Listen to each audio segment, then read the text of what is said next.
Hello, we're going to talk about Byju's. Fine, again, Byju is an edtech player. We're also an edtech player. So, lots of times there's a very golden rule. You don't speak about people in your own industry because it reflects more about you than about that. So, I'm not going to get into the competitor analysis of Byju. So, we'll stay away from talking about their operational things or whatever. That's an internal discussion for us guys to have if we need to, or a discussion in some other non-public forum.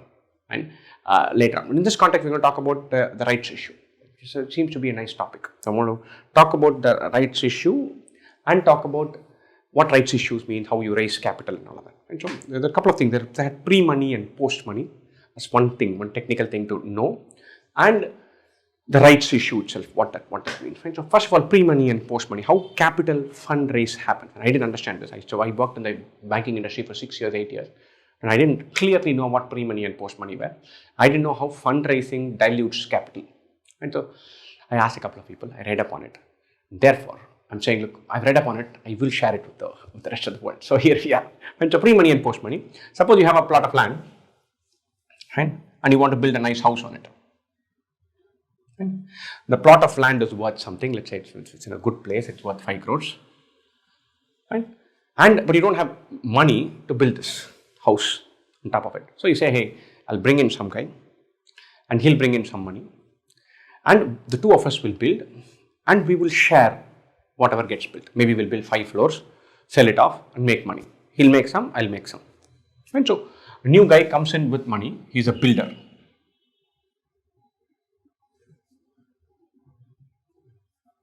Right? Let's say he brings in 5 crores. Then he puts that into this venture. Now this 5 crores is not for you, he's not buying this from you. You're not selling the land to him.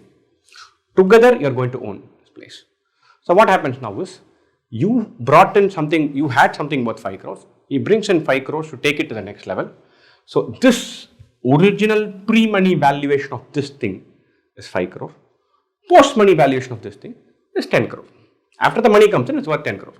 Before the money comes in, it's worth 5 crores. That's all. You bring in money. Before the money, how much is it worth? After the money, how much is it worth? Nice and simple. Now we've had this guy. 5 crores plus 5 crores, 10 crores. At this state, this property is worth 10 crores. It's nice, beautiful. And then you own 50% of it. This guy owns 50% of it. Now you say, I have grander ambitions. My city has changed the FSA norms. And I'm going to make a giant, spacious, brilliant, premium property.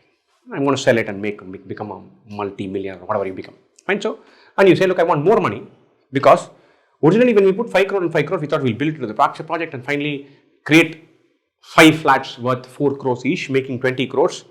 Therefore, we both will double our money. I'm very happy, etc., etc., etc. Now, with this grand plans, my thing is not 20 crores, but 140 crores.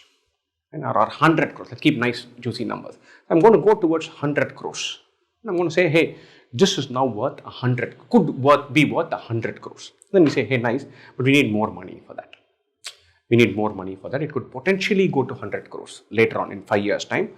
But just putting more money will turbocharge this company. Right? What do I want to turbocharge this company? I want somebody to give me 10 crores. That's extra money I need to build in. But now I'm not going to say my company is worth 10 crores.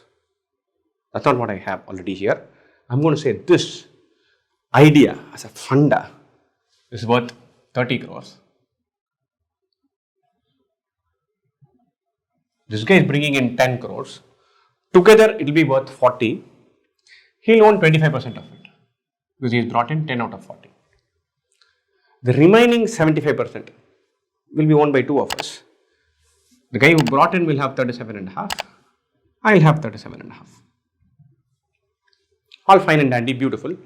Remember, I owned 50% of this property before this bugger came in. I now own only 37.5. He owned 50% of it. He owns only 37.5. Originally, I owned 100% of it, just this. But I'm thinking I owned 100% of 5 crores. Now I own 50% of 10 crores on paper, but I'm hoping to make it 20 crores. I've got 37.5% of what is 40 crores on paper. I'm hoping to make it 100. 37.5% of even 40 crores is a great deal. This is how dilution works. I own a smaller and smaller share of a bigger and bigger pie. So it's a good deal, sweet deal everywhere. So whoever brings in whatever share of the money they are bringing in, they get that. The remaining gets distributed among all existing players in their original ratio. This guy has 25%, he takes it. Remaining 75%, 1:1 ratio, we'll distribute it. There are 10 people here who all had equal shares. This guy brings 30%. Then that guy will own 30%. Remaining 10 people will own 7%. Equally distributed. 70% shared equally. And that's nice and simple. Makes sense. Commonsensical.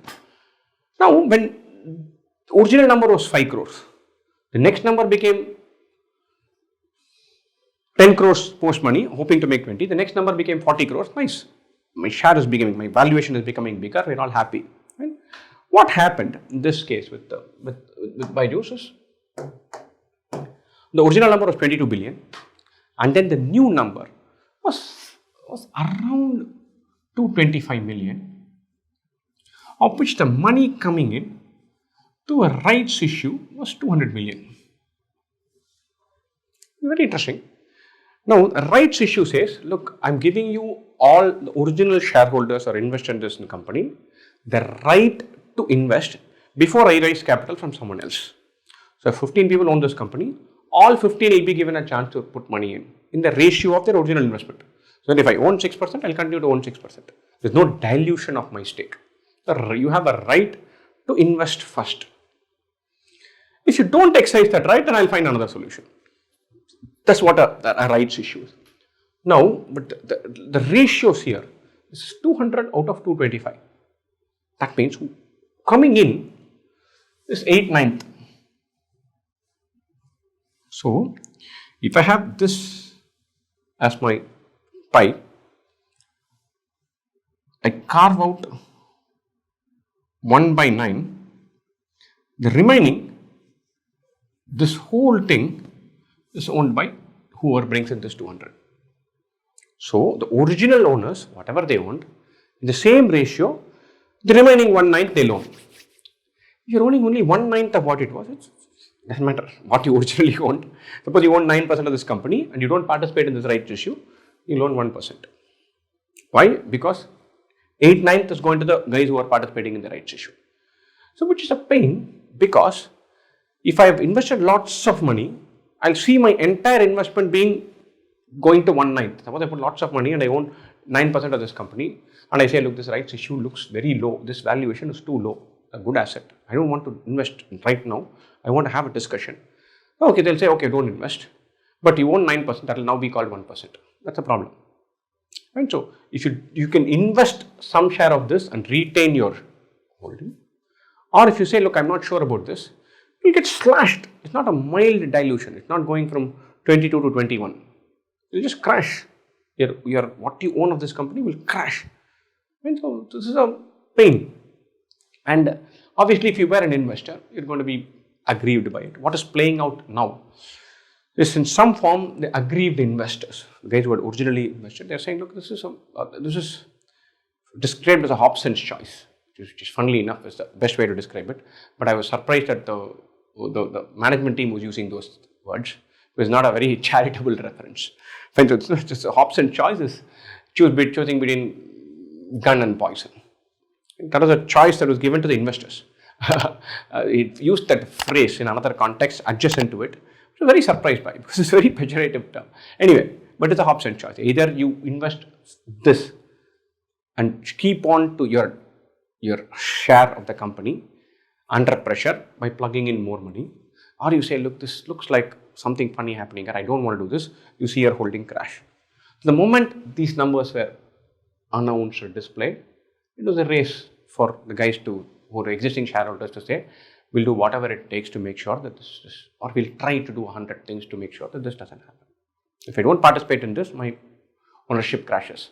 I don't want to be rushed or pressured into such a decision. This might be a very small number compared to the amount of money I've already put in. It's like saying you put 100 crores in a business, to retain your share, put another 3 crores, we'll survive. I don't want that. Because especially if the counter is, if you don't put this 3 crores, your 100 crores is going to crash by 1. to 1/9 of what it was. Then I'll pause. This is not the basis in which we're doing this discussion. If these are the terms, then let's have a discussion again. I don't want them. So the moment these numbers were announced, it was expected that it would be incredibly surprising. If investors are also, hey, no, it's nice, let's do this. Some of us want to participate, others don't want to participate. Let's go this. Someone would put all 200 billion, would have bought almost all the company. $22 billion company, in some ways, in somebody's magical mind, but it's still not zero. And $22 billion company, you would have bought almost the entire company at 200 million. It's kind of like a farce. And so and because of the context of this choice presented to investors, that's why this set of things is getting played out. Fine. So, as I said, we cannot have a discussion on product portfolio, pricing, acquisitions, the technology industry, all of that with Byju, not on this forum, not us. Right? But on this rights issue, this is going to get played out. It's going to go on for a while. There's going to be a ton of court cases. Right? This is the management team has got to stay on anything that happens. The EGM, they're trying to discredit the EGM. The EGM is saying, if this is not the case, let's go file it to NCLT. They're basically saying, if this rights issue happens and is approved, then we are screwed. We'll do everything it takes to have that discussion to not push that through. In the meanwhile, I think employees are going to suffer. Are suffering, as we see. Customers are already suffering. A ton of other acquisitions they're trying to sell to raise capital. Nobody is willing to buy them in a hurry. There's a discussion, there's been some hypothesis on the edtech industry is there and going towards trouble. I don't think so. I think the edtech industry, which is just focused on intellectual property development and teaching and building assets and keeping students happy, that's actually doing some wonderful work. No. But the wonderful work is happening outside of these financial shenanigans. I'm optimistic about where the edtech sector is headed. I think edtech will become meaningful over a 5-year, 8-year, 10-year horizon from a point of view of learning better and better for students. And that I'm confident of. We are amping our content left, right and center every week. And if I'm doing it, probably 1,000 others were doing it across the country. And all of that will reflect in good intellectual property 10 years down the line and in all languages. It's mushrooming and YouTube is playing a huge role and technology playing a gigantic role. That will happen. I'm not worried about that. But this is another detour, the discussions we're having. Good chance for us to think about what is the rights issue, what is pre-money, post-money, what is dilution, what kind of Hobson's choice this is, and all of that. We've grabbed the opportunity to discuss that in that context. Best wishes, guys.